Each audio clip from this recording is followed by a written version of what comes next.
はい、おはようございます。今ですね、7時29分です。室温が 24.7 度、湿度 66% です。少しね、湿度が高いんですけども、実際にそんな感じはなく、普通に眠れました。で、今日はね、こんな感じで、エアコンはつけっぱなしです。ポーター電の方の電力が、ここにあるんですけど、58% です、残量。で昨日のね夜寝る前が 97% だったんで、ざっくり 40% ぐらい使ってますかね。8時間ぐらいか使ってるけど 40% ぐらいです。これはでもねちょっとからくりがありまして、設定温度ですね25度ぐらいにしてて、で風量も1にしてます。これね風速をね自動とかにするとね結構ね、食っちゃったりしますんで電気を。で固定して、回してます。であとねちっちゃいポタ電でこいつを回してます。サーキュレーター。逆に言えばこれぐらいだけすればポタ電の残量はね全然、キープしながら回すこともできるので、いろんなね使い方ができるのかなと思います。もちろんね岩手がね結構涼しいっていうのも消費しない理由にもなるのかなと思います。ということでね今日まで準備して、出発したいと思います。はい、今ですね出発しました。今日はですねここから小岩井農場の方までね向かっていきたいと思います。でこのね小岩井農場っていうのは多分だけど小岩井コーヒーの小岩井だよね。昔なんかよくね飲んだような気がするがこの近くにあるということなので、盛岡の方ですね。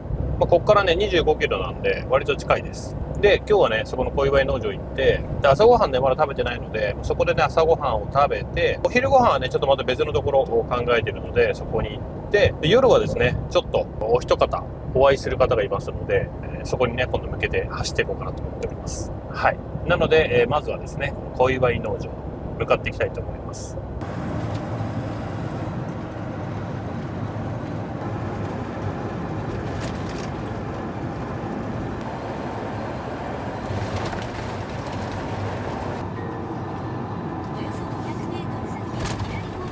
なんかこういう道はさ青森の道に行けるよ。なんか青森もこういう道ずっと走ってなかった。すんげえ渋滞してるね。これはやっぱあれ休日ならではの何山だろうね。はい、綺麗ね。はい、今ですね小岩井農場のすぐ近くまで来ました。あと 500m ですね。多分これ左側に見えてるのもそうかな。小岩井農場牧場園とか書いてある。どこにいるんだろう。100m 先ですね。多分これ。あとは夏休みだからもしかしたら混んでる。どうなんだ、混んではねえか。で今日月曜日なんで空いてると思います。まあでもこれぐらいだったら全然あれだね。ガラガラか。はい、じゃあとりあえずね到着したんで、止めてね行きたいと思います。うーちゃんも生意気に日が差してるの。オッケー。お下がりの日がちっちゃいんだもんそれ。ちょうどいいじゃんうーちゃん。どうなんだろう、あれあっちで食べた方がいいのかな。ご飯いる？それとも中入る？一回一旦中入りたいよ。あるかな中にも。いいか行こう。なんかちょっとあったら食べよう中で。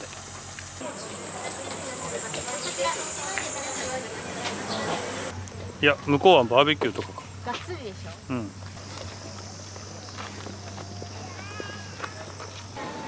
なんか朝ごはん食べようか。9時半か。大丈夫。何食べる？お、うまそう。お皿でかそう。いただきます。ママもいただきます。花いっぱい。おいしい。どうちゃん。フレッシュ。美味しい？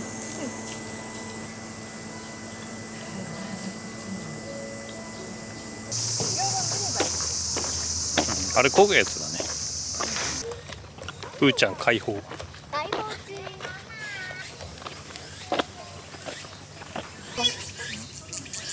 このまま固めて。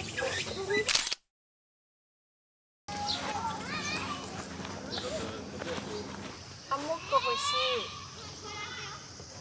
い。うーちゃんどこ行ったの？こっちです。ハンモックゾーン。ポニーがこれ？このポニーどこかな？早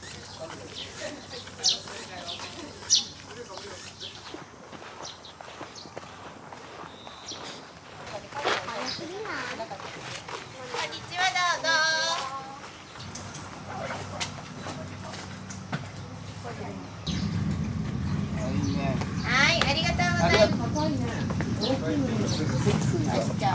ちっちゃいでしょ。姉ちゃんと同じ女の子のお馬さんだからね。行ってゆっくりまたがってね。いいよ、そのまま自転車に乗るみたいにゆっくり。優しい。で、肩の力も抜こうかな。出ますよ。はい、うーちゃん。肩のね、力も抜いちゃってだらんと思う。うーちゃんどう？楽しい？ゆっくり歩いてたからね、大丈夫だよ。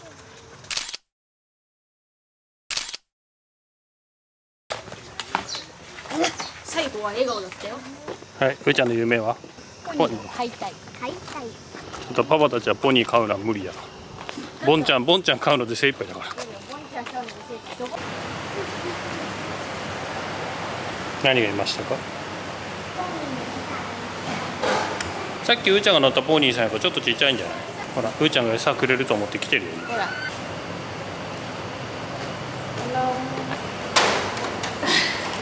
早くしろ。顔がすごい。よし、じゃあパパとうーちゃんで自転車みたいなやつ乗ろパパがこびてさ動画撮るの？う。ママが動画撮る。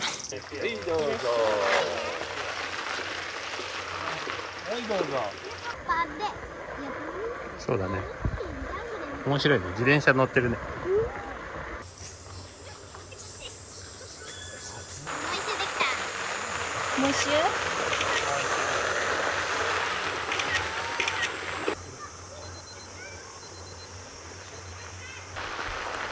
ヤッホーママ、楽しかったよ。はい、うーちゃんどうでしたか？楽しかった。ポニーと同じレベルぐらい楽しかったよ。そうだね。うーちゃんなんてただ前に座って乗ってるだけだからね。そう。意外とでもね、ペダルが軽くて、なかなか時折クイックだったよね。うーちゃん、ジェットコースターみたいなやつよ。あよかったよね。なんか下り坂ジェットコースターに乗ってるね、ジェッ気分だった。トコースターだった。少し。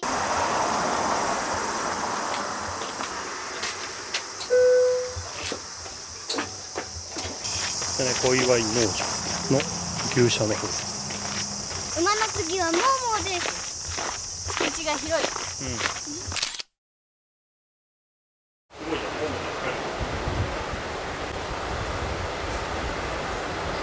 あっちにもいるわ。ここ入ってみる。なんかあれってサイロ。サイロ。動物の森に出てきそう。サイロ。サイロって何なんだろう。今テロップで出てるかな。多分サイロだよものすごく今仕事を押し付けただろう感出してな。あ、宮沢賢治。あれらしい。モニュメント。パパトウモロコシを茎や葉ごとに粉砕して貯蔵し、サイレージという発酵させた飼料を作る。へー。小祝農場、牛舎の方回ってきましたので、これからですね、車の方に戻ります。で、お土産コーナーがね、ちょっとあったんで、そこもね、寄ってみようかなと思います。この小祝コーヒーがなんか懐かしいじゃん。これさ、昔よく売ってたよね。多分なんか昔よく飲んだ気がする。なんか普通のこれじゃなくてさ、500のパックでなかった。リプトンと同じようなさ。どう？美味しい？牛乳違うよ。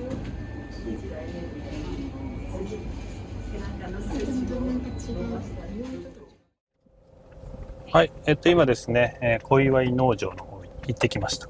中はね、結構遊べたりして、うーちゃんとも一緒にチャリこいで、ハンモックね、とかあったり、結構やっぱね、ちっちゃい子をやると楽しいかもしれないね。で、あとは、うーちゃんね、ついにポニーにも乗れて、午前中ちょっとぐらいいました。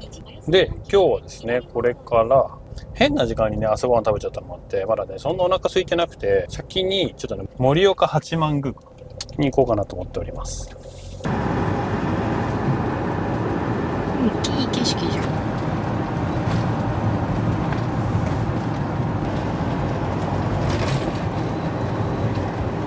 はい、盛岡市街地で、なんか急にあれだね、都会になった。なんか県庁とかある側。はい、もうすぐ到着です。駐車場がね、あるのかどうか調べてこないで来ちゃったから大丈夫かな。この左手に見えてるのが八幡宮、盛岡八幡。サマーガーデン。今週の土日に何かがやるんじゃない？もしかしたらビール？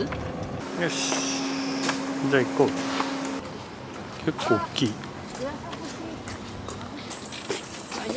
入ってる。本当だ。よいしょ。よいしょ。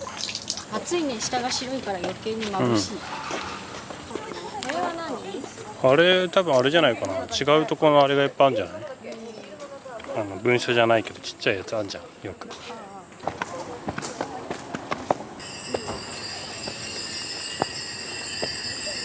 風鈴？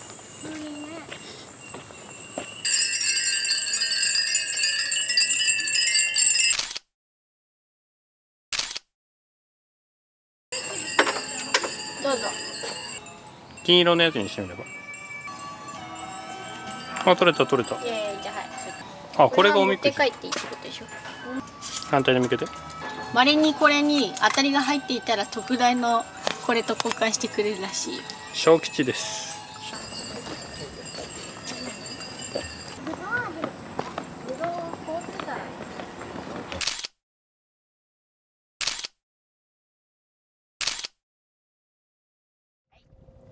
はい、今ですね、盛岡八幡宮の方に行ってきました。今日はね、平日っていうこともあって、かなりね、空いてたので、参拝もね、すぐできました。境内ね、かなり広いです。思ってたよりもね、広くて、八幡宮だからね、広いのか。ちょうどね、お参りしてから、また階段をね、降りるときに、鎌倉の鶴岡八幡宮みたいに、目の前の仲見世通りが見えるような、あんな感じだよね、雰囲気で言うと。小町通りか。小町通り。あんな感じのね、雰囲気でした。で、今日はね、もうこの後ね、一回ご飯をお昼食べに行っちゃうんですけどもね、時間がね、3時ぐらいなんで、お昼って言ってもね、ちょっと過ぎちゃってるんですけど、で、今日夜は、一人ね、ちょっとお会いする方がいますので、一緒にね、ご飯行く予定になってますので、6時過ぎにね、待ち合わせしてるんで、ちょっとこの時間はね、ライトに、軽めに食べようかなと。で、行くところは、ぴょんぴょん社っていうね、焼肉屋さんなんですけども、焼肉というか、メインはね、僕らの冷麺で行きます。やっぱね、せっかくね、盛岡来たんで、冷麺食べたいなと思って、で、冷麺をね、美味しいところ探したら、いろんなところにね、そのぴょんぴょん社っていうところがね、美味しいっていうのがね、書かれてまして、これはね、行っとくべきだなと思いましたので、これからね、向かいたいと思います。メインはね、焼肉屋さんなんで、当然ね、肉とかもあるんですけど、そこはね、ちょっとね、この後またすぐご飯が、4時間後ぐらいにありますんで、ここはちょっと考えながらね、食べようかなと思っております。ということでね、今からですね、ぴょんぴょん社の方に向かっていきたいと思います。で、関係ないけど、これ赤レンガ銀行らしいよ。あ、そうなの？うん、盛岡の。こうなの？そう。今もう博物館かなんかだ。ここもね、行こうか悩んだんだよ。雰囲気みたいだね。日本通りのさ、県庁とかあっち側にこういうさ、そうそうそう、岩手銀行かな。そうそう、あそこなんか建物が綺麗だなと思って。意外とね、時間がね、おせおせだった。ぴょんぴょん。これやってるよね。これぴょんぴょん？これぴょん。あ、これぴょんぴょんなの？ぴょんぴょん、ぴょんぴょん着きました。はい、じゃあぴょんぴょん車着きましたので行きたいと思います。なんでぴょんぴょんなんだろ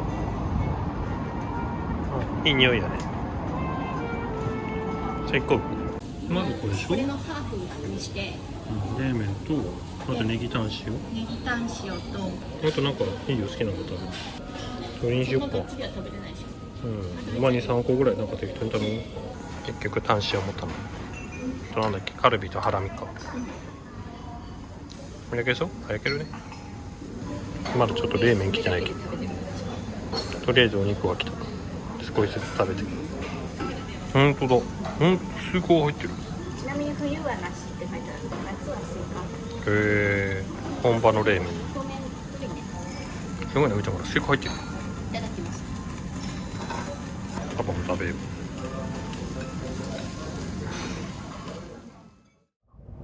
はい、今ですね、ぴょんぴょん社っていうところでね、ご飯食べてきました。美味しかった。焼肉屋さんなんですけど、普通にね、めちゃくちゃうまかったですね。メインっていうか、絶対これだけは食べようと思ったのがね、今回その盛岡冷麺。これだけはちょっと外せないなと思って、盛岡冷麺と、あとね、ネギタンとか、あと、ハラミ、カルビとか、その辺でも一緒に頼んでみたんですけど、肉柔らかかったよね。柔らかかった。そう。なんで、普通に焼肉屋として全然美味しくて、今回ね、冷麺がっていうことで行ったんですけど、他のお肉も美味しいので、ぜひね、盛岡の方ね、来られた方はぴょんぴょん社行ってみてはいかがでしょうか。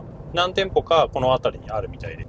で、ただ一個だけ、これはぴょんぴょん社に関係なくですね、私たちがね、これからご飯を食べに行くんですよね。なので、その辺だけね、ちょっとね、抑え気味に一応食べました。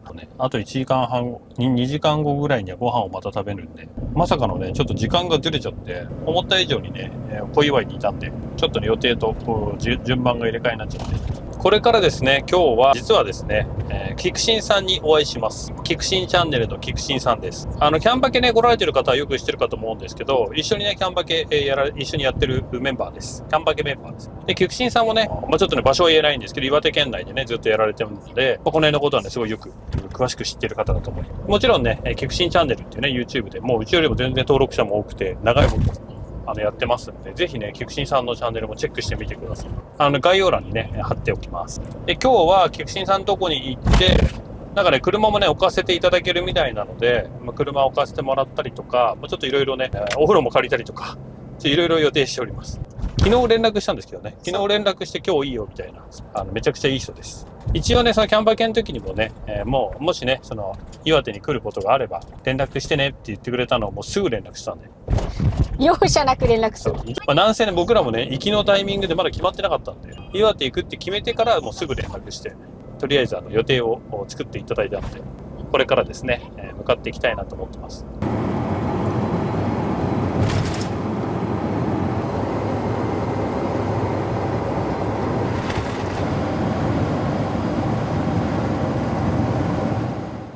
はい、今ですね、キクシンさん家の近くまで来ました。近くって言ってもそこまでまだ近くないんですけど、で、今日はね、この後はキクシンさんと合流して、ちょっと話したりとかして、あとご飯食べ行ったりとかする予定です。明日はね、またね、観光でね、ちょっとこっからスタートして、この、近くというか、その遠くないところをね、観光しようかなと思ってるんで、明日ね、ちょっとまたね、別でね、紹介したいなと。もう今過ぎてきちゃったんですけど、で、今日はこれからですね、キクシンさん家行って、まず合流します。なんで、今からですね、もう少し走って向かっていきたいと思います。キクシンさんのところの車。うーちゃん横立ってみて。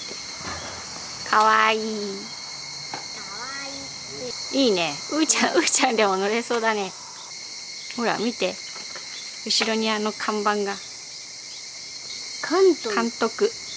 誰が監督なの？クマさん。移動中です。岩手に来るの割とギリギリだったんですよね、決めたの。そう、本当に。北海道から帰ってきてるのかなとか、帰ってきてる途中なのかなとか。すごいね、初めて来たね。こんな感じです。ね、ジェウちゃん乾杯するで。はい、乾杯。お疲れ様です。お疲れ様です。乾杯。そうだね。はい、今ですね、キクシンさんとご飯行って帰ってきて、で、キクシンさん家でね、今また飲んでました。でね、もう結構ね時間も過ぎちゃったんで、今日はねもうここで寝ます。今日はねキクシーさん家でねお風呂も借りたりいろいろ借りて、過ごしてました。あっという間にね時間は過ぎちゃったんで、これからね、ゆっくりね眠りたいと思います。ということでね、今日はちょっと一足先におやすみなさい。おやすみなさい。はい、おはようございます。で今ですね7時53分、室温 24.3 度、湿度 56% です。昨日もね、エアコンでつけっぱなしで寝れたのでだいぶ快適です。でその間ね、今回ね電源をお借りしてたので、ポト電もね充電できて無事に一夜過ごせました。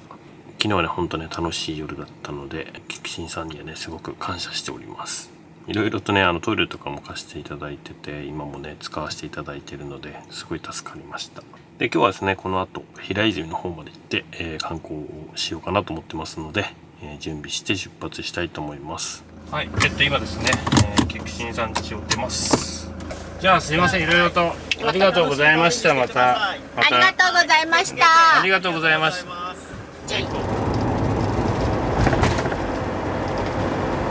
はい、ということで、今ですねもう結構走っちゃったんですけども、今日はですねこれから平泉の中尊寺というところですねで今向かってて、あとね10キロぐらいなんですけど、でねちょっとねここから向かおうかなと思っております。昨日はねほんとキクシンさんとねもう一人ね、お友達の方がいらっしゃいまして、で、一緒に、夜ね、ご飯食べ行ったりとかして、あとね、キャンバケのね、東北の県のね、話もしたりだとか、本当ね、充実できた時間が過ごせたかなと。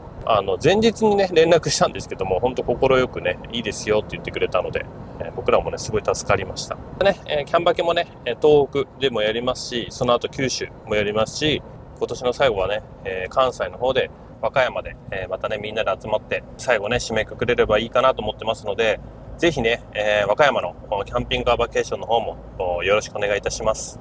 はい。ということで、まずはですね、ここから平泉の中尊寺までね、走っていきたいと思います。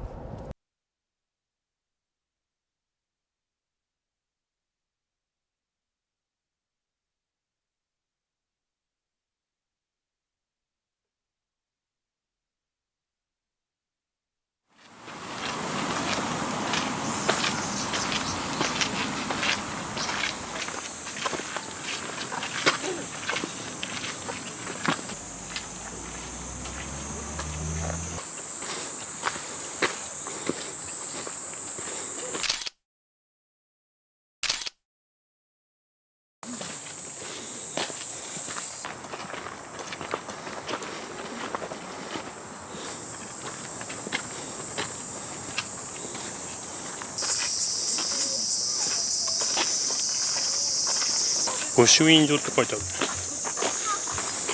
このまままっすぐでいい。本堂本敷堂。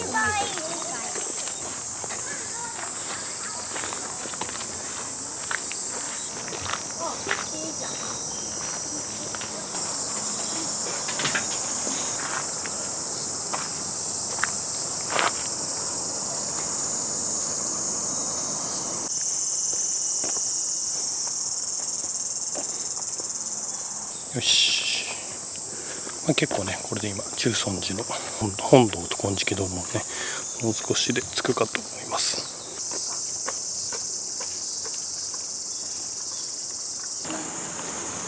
ここか。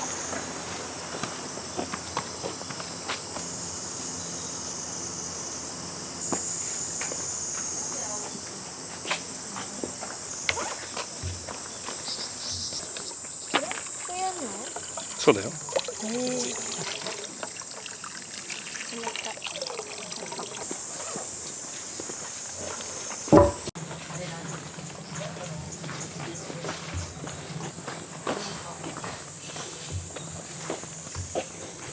なんかの魚はいる。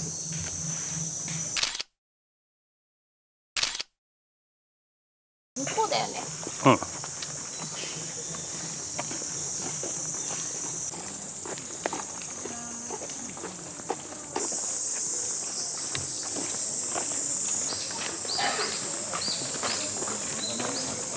こっちあれじゃないの、資料、あれじゃない、資料館って。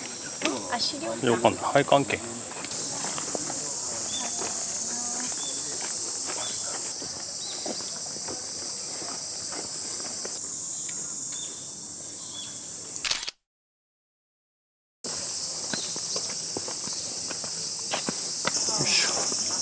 そうだね、金色堂の中は撮影禁止なので、この外観だけ撮ります。中ね、入りますけど、撮影はなしで行きます。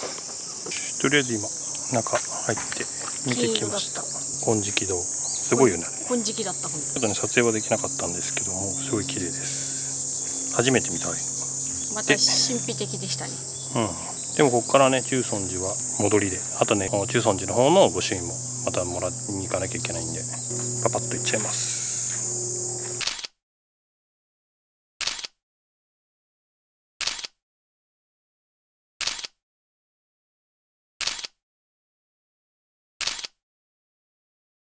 はい、それじゃあね、アイス、抹茶アイスと金ごまミルクアイス、いいよもうと思って、無事にね、帰ってきたので、アイス食べて次のとこに向かいたいと思います。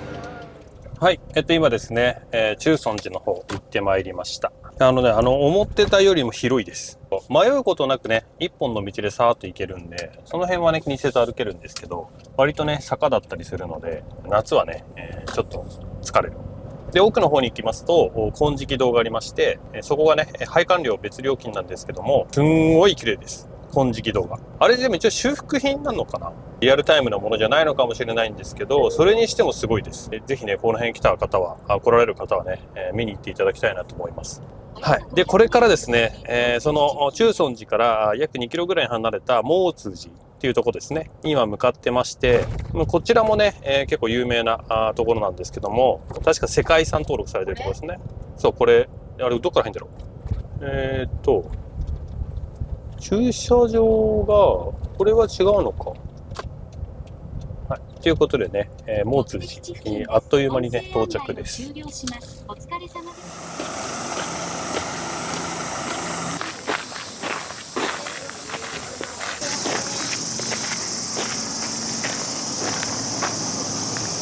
うだね、お手手やらないとね。綺麗だね、アジサイ。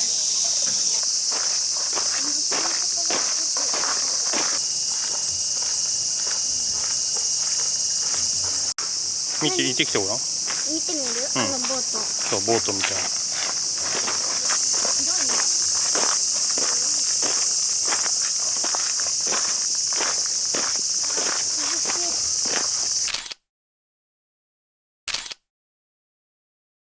なんだろうね、あれね。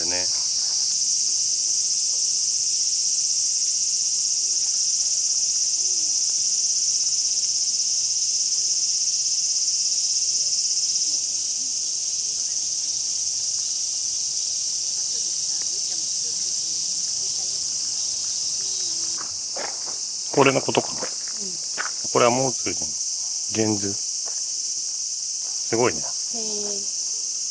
前はここもっとこうバーっとなったってことだね。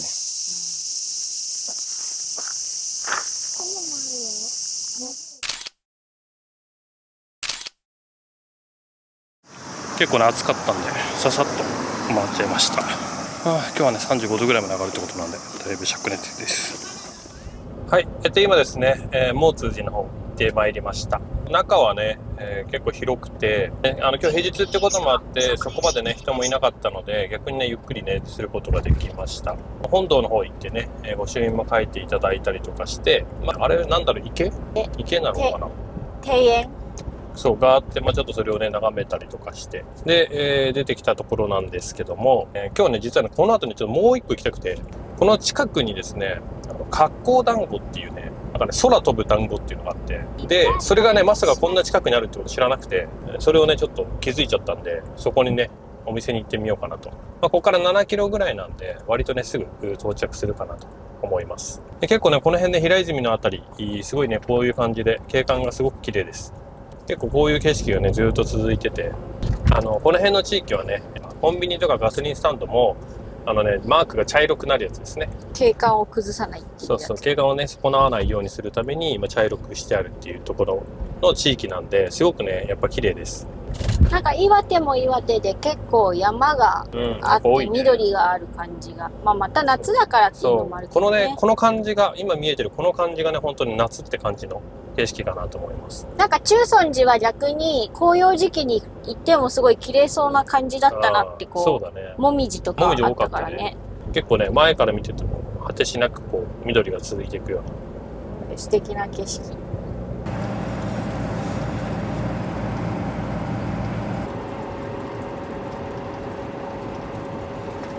もうちょっとで着きます。ガラスパーク。さあ、およそ200メートル先、目的地付近です。よし、到着。今ね、車も無事に止めました。どっ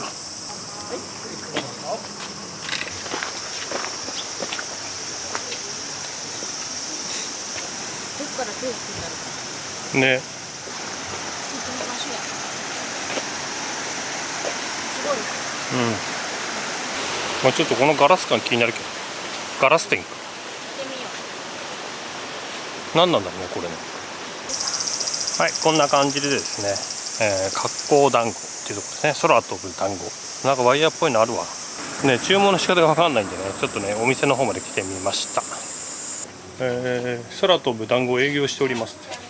はい、今ですね、行ってきたんですけども、どうやらね、空飛ぶ団子はお店側じゃなくて対岸の川のところから直接ね、注文できるみたいなので、もう一度ね、ちょっと向こう側回ってきます。今ね、ちゃんと営業してるみたいなのでよかったです。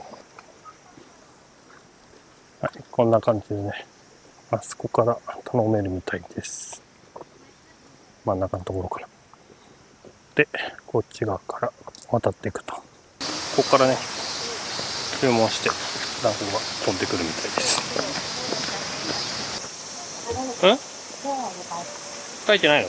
発酵団子1人前3本入り。500円。うん。500円入れたらいくんじゃない？あ、ほら、板をカンカン叩いてくださいって入れて、コンコンするって、この板を。これ？うん。あ、じゃあ見て。面白い。あ、行っちゃったね、うーちゃん。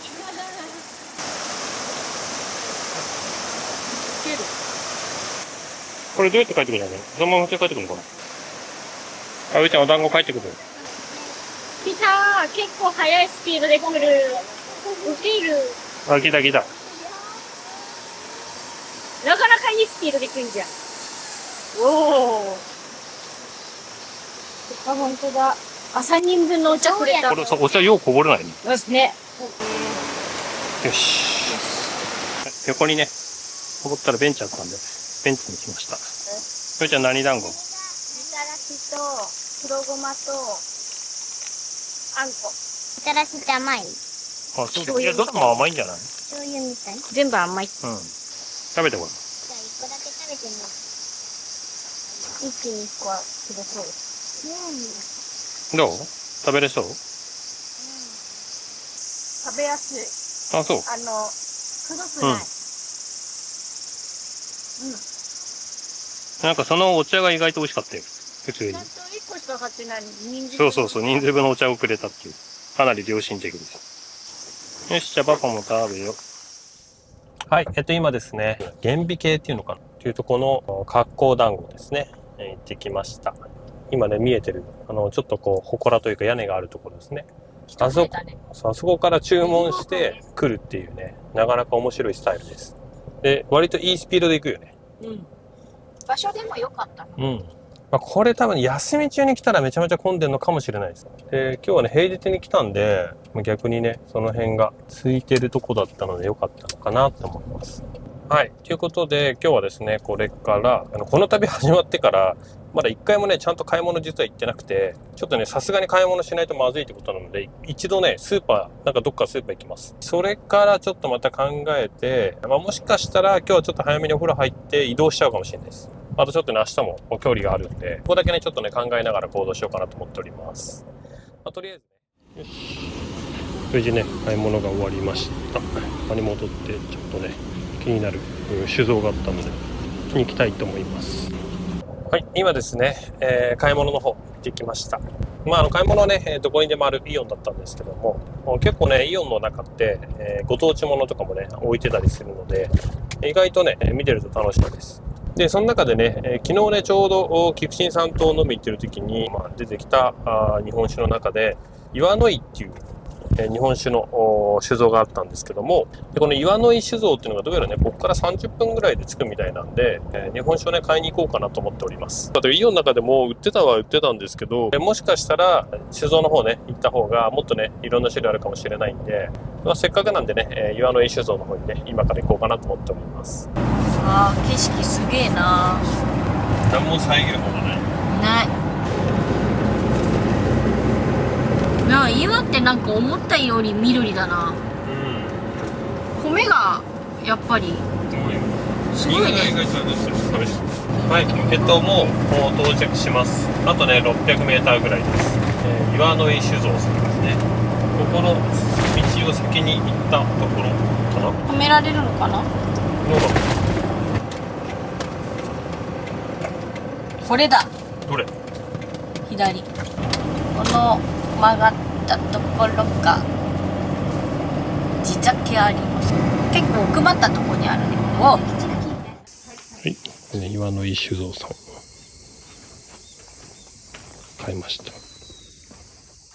はい。はい。うわい、美味しそう。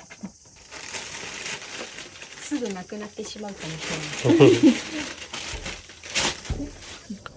はい、今ですね、岩の井酒造さんの方に無事に行けました。ちょっとね、なんかもう一個車庫があるのかな。だからあそこじゃないところからでも行けそうな感じだったよね。一緒側じゃなくて工場側。工場側っていうのかなみたいなので、キャンピングカーで行かれる方はね、そっちの方がいいかもしれないです。ちょっとね、これでもちょっと入れるの大変だったんで、まあでも無事にね、買えました。昨日ね、飲んだやつも売ってましたし、ちょうどね、スーパーで売ってた岩の井酒造さんの真心っていうね、純米大吟醸のコンラベルが売ってたんですけど、まあそれが一番いいやつなのかなと思ってて、でも実際やっぱね、酒造行ったらその1個上がありまして、紫ラベルみたいなのが、まあそこの中で、一番研ぎがあって、まあ一番高いものになってるですね。ただね、せっかくね、やっぱここまで来たので、それをね、購入してきました。はい。で、今日はね、この後ですけど、もうね、温泉行っちゃおうかなと思ってます。で、唯一ね、ちょっとね、温泉だけが今走ってるこのエリアにちょっとあんまないみたいなんで、一回ですね、また一ノ関の方に戻って、で、温泉入ってからちょっと今日ね、まあ移動する、どれぐらい走るかを決めて行こうかなと思っております。景色がいいね。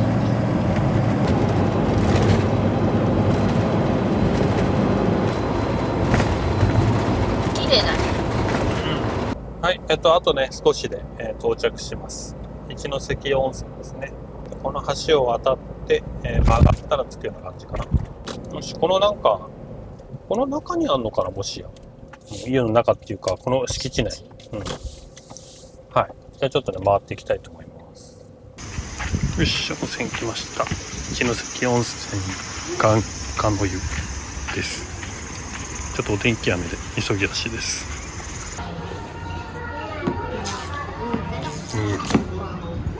コーヒー牛乳の時間です。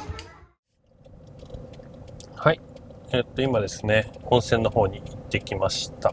時間がね、5時半過ぎかぐらいで、今日はですね、ここから1時間ちょっとぐらい走って、少しね、移動します。で、明日のね、予定に合わせて、陸前高田の方面ですね。明日はね、ちょっとそっち側に行こうと思ってるんで、今日はね、近くまで走ろうかなと思っております。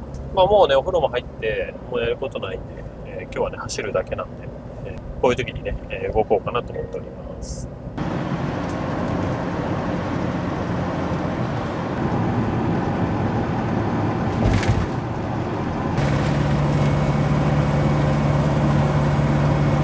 今ね、走り出したらね、結構雨が降ってきて、なんかね、すごいね。道路の脇が雨水ですごいよね、溜まってて。なるべく避けてるんですけど、どうしてもね、ちょっとね、また入っちゃうんですよね。すごいね。なんか今日は変な天気。なんかさっきまで晴れてた。天気予報ではね、全然雨の予報なかったんですよね。ゲリラ豪雨。すごいね。うわ、避けたいこれ。これあれだね、また下っていくから、なんか気をつけないとはまりそうだね。すごいね。この辺もすごいね。まだまだ先です。はい。進んでいきます。まだまだね、あと40キロぐらい。虹が見える。すごい。見えた、うっちゃん。すごい虹だ。綺麗にアーチ描いてる。反対側見ないけど。はい、今ですね、陸前高田市の方に入ってきました。今ね、ちょっと走ってるところは陸前高田市なんですけども、この辺も被災地ではあるのかな。やっぱりね、パッと見て、新しい建物が多く、道路もね、すごく綺麗なところなので、まあ、おそらくそうなのかなとは思います。で、今日はですね、このすぐもう横にある道の駅にね、今から向かっていきたいと思います。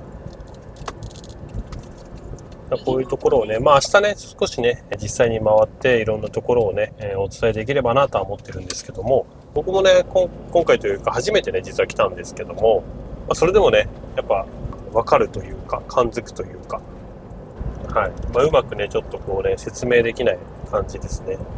はい。とりあえずね、今日はここまで来たので、ここでね、車中泊して明日ね、まあ、ちょっといろいろ回ろうかなと思っております。はい。無事にね、今ね、到着しました。で、今ね、ちょっと準備して、で、これからね、夜ご飯とかね、食べようかなと思ってます。室温がね、26度ですね。今ね、外気温30度いかないぐらいなんで、まあこれぐらいでね、大丈夫かなと思うんですけど、エアコンはね、つけっぱなしです。日中はね、35度以上ありましたので、やっぱ猛暑日となってたので、かなりね、エアコンは酷使しております。で、気になるね、バッテリーなんですけども、98% ですね。今日はね、ずっとエアコンつけっぱなしだったんですが、今ね、10アンペアぐらい消費してます。走行充電中はね、CTEC の方が勝ちますんで、まあ、ビビたる数字ですけども、充電はしっぱなし状態となってるんで、まあ、止まってからね、減り始めるというような感じですね。今日も夜寝る前まではサブバッテリーで回して、で、また夜寝るときはね、ポタ電に切り替えようかなと思っております。25度の風速1、レベル1で回しております。まあ、これで十分ですね。ちょっと寒いぐらいなんで、こんなもんで平気です。なるべくね、電気をね、いっぱい使わないようにして、節約しながらエアコンは使っております。はい。ということでね、ちょっとね、ご飯の準備とかをね、していきたいと思います。はい。テーブルね、セット OK です。ご飯の時はね、こっちの座席モードの方が圧倒的に食べやすいんで、買います。米チーズ。電子レンジか。電子レンジ使うときはエアコンを一回切って電子レンジを終わってからもう一回かけるっていうようにしてます。めっちゃ最高の音や。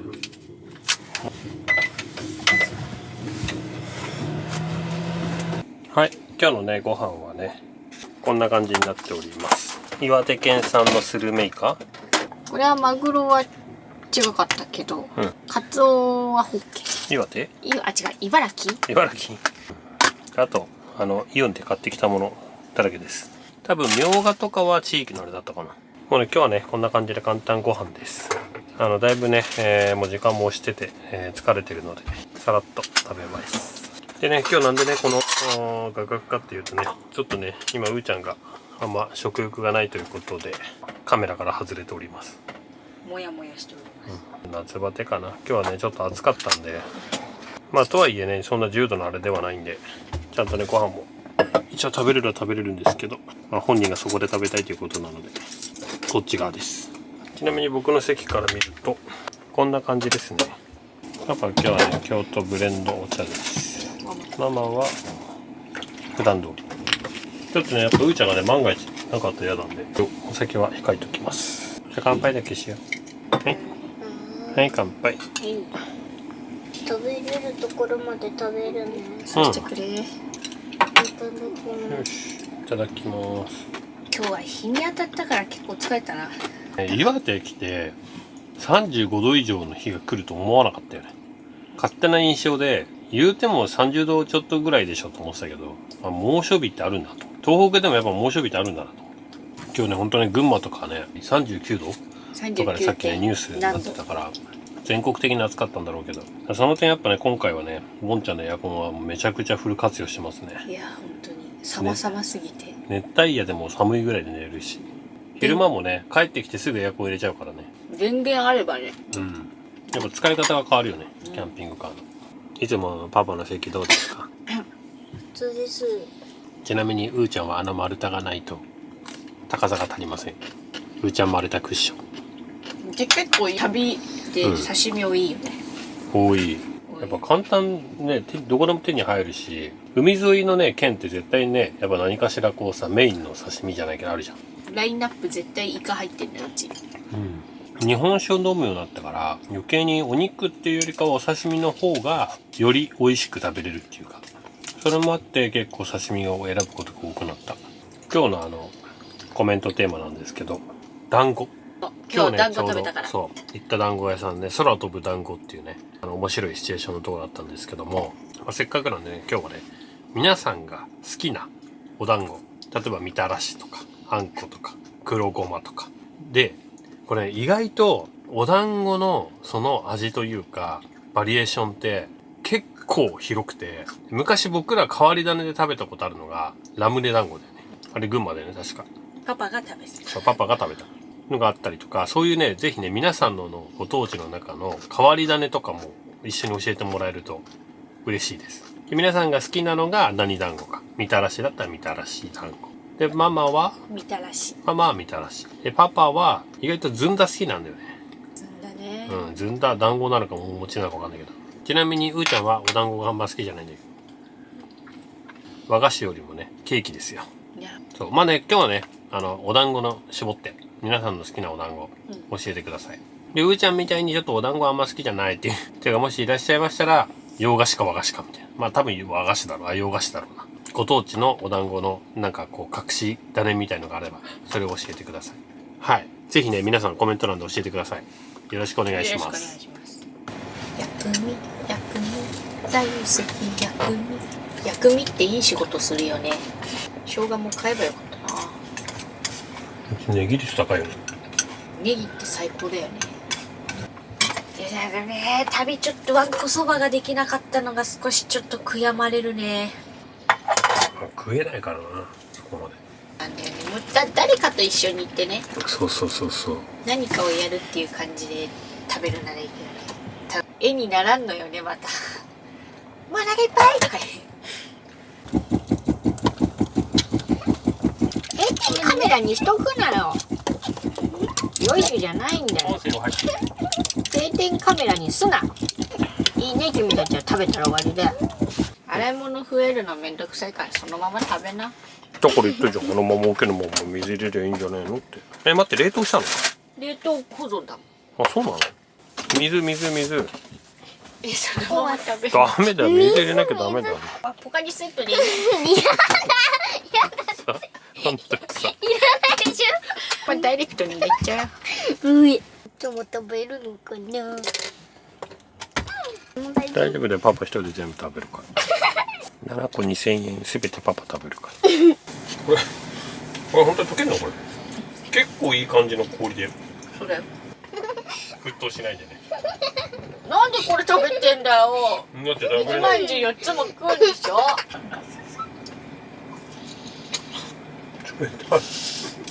アイスみたい。アイス結果発表。こっちとこっちどっちが美味しかったか。ドゥルルルルルルこっちです。そうだ。止めない。そうだ、今日日本酒買ったんだけど飲まないから明日にしたんで、中身開けるとこんな感じです。こちらですね、今日買った岩の井酒造さんの真心ってやつなんですけど、それの純米大吟醸の紫ラベルってやつですね。でここがね金なんです。岩の井さんの中で一番いいお酒だっていうことなので、これ購入しました。これしかもあれだよね、工場から持ってきてくれたよね。そ書いてあるもんな、7月って。もう本当に最近作ったやつなんだろうなっていう。でこれは明日ね、飲もうかなと思ってます。今日はね冷やしときます。う。うーちゃん元気になりましたか。うん。じゃあさあうーちゃんは右足ちゃんと。まずこっちからやんだよ。説明するね。新入りだからわかんない。まずこうだよ。見てて。やだ、足の裏はやだ。こうやってマッサージして、こうしてこうやって。なるほど、こうやってマッサージしてる。ありそう。もういいわよ。次まずこんな風に丁寧に叩いて。はい。すごい丁寧にやってるよ。次はママのおかげでさ、こっちの左足だけあったかい。左足痛い。じゃあ次。さあふーちゃん夏休みの宿題時間です。宿題です。